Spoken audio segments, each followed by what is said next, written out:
This is my last section, so hang in there. I know it's a little heavy going. Teaching is active for Rancière to the extent that the book liberates a dormant capacity for independent thought. The reader regains some nominal autonomy and agency. They are no longer an empty vessel, merely a full vessel that thinks it's empty, but they remain dependent on the master to bring them out of this diluted state. The decisive form of agency is no longer creative in the traditional sense, the capacity, for example, to bring new forms into existence, but rather the ability to provoke reflective insight. This insight itself becomes the locus of, or product of, creative practice. We have not traveled so very far, then, from Schiller to the present. Rancière retains key elements of Schiller's aesthetic education, as the bringing to consciousness of the unenlightened by an advanced cadre of artists and poets. He naturalizes a compositional paradigm in which the artist guides the viewer through the fabrication of exemplary texts. Upon exposure to these texts, the viewer or reader will undergo a transformation of consciousness that will lead them in turn to new forms of action or new behaviors.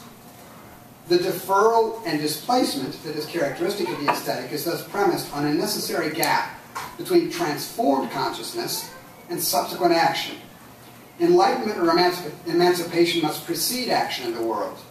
While the specific form taken by this action can't be anticipated, its broader orientation is dependent on the a priori transformation of a guiding consciousness.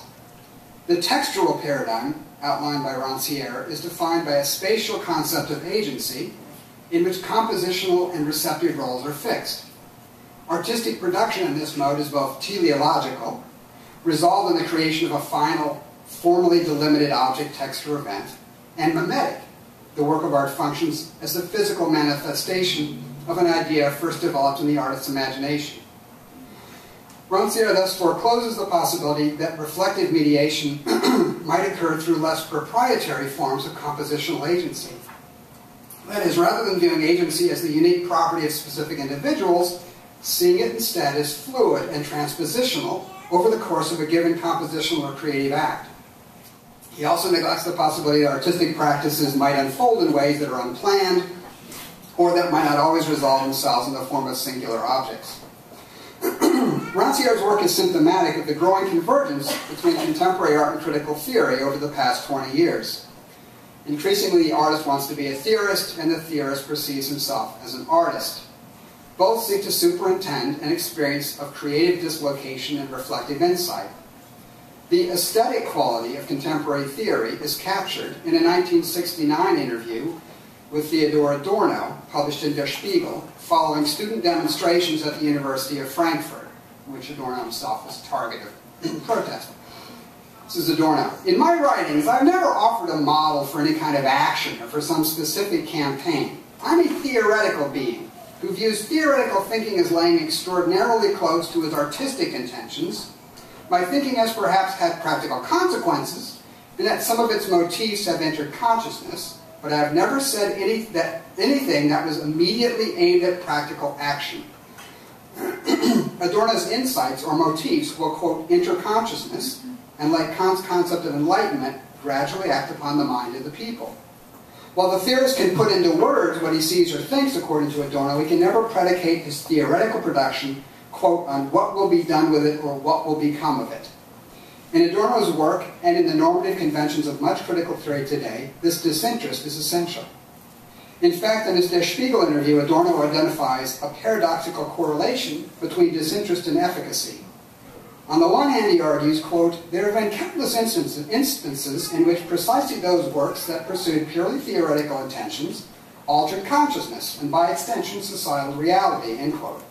And on the other, he dismisses, quote, the noisy optimism of immediate action, evidenced by the student protesters, as a symptom of despair and impotence. Inevitably, according to Adorno, quote, these individual actions are destined to fail, end quote. Theory, like art, must remain aloof and disengaged from immediate tactical questions of practice or application, and from institutions, discursive systems, and organizational structures concerned with political change or resistance.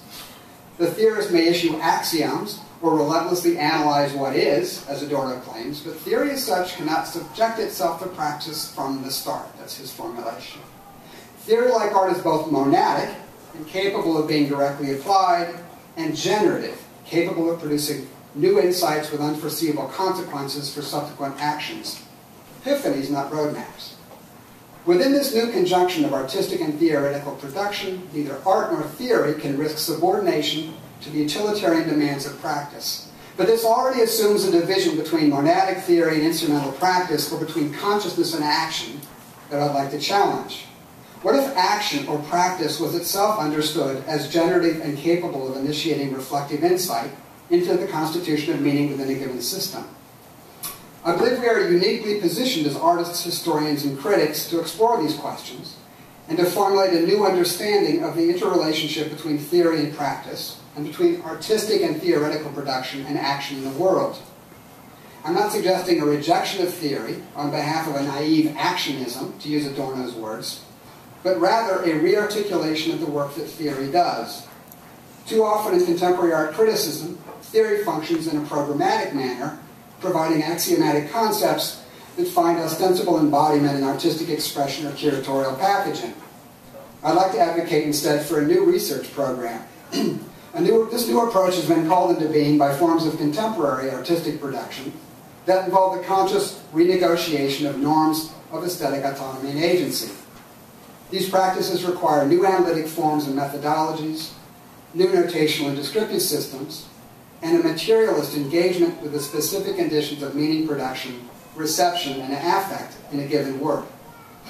One of the key lessons for me from the past year of solidarity and divisiveness, protest and acquiescence, hope and fear, has been the remarkably generative, pedagogical power of resistance.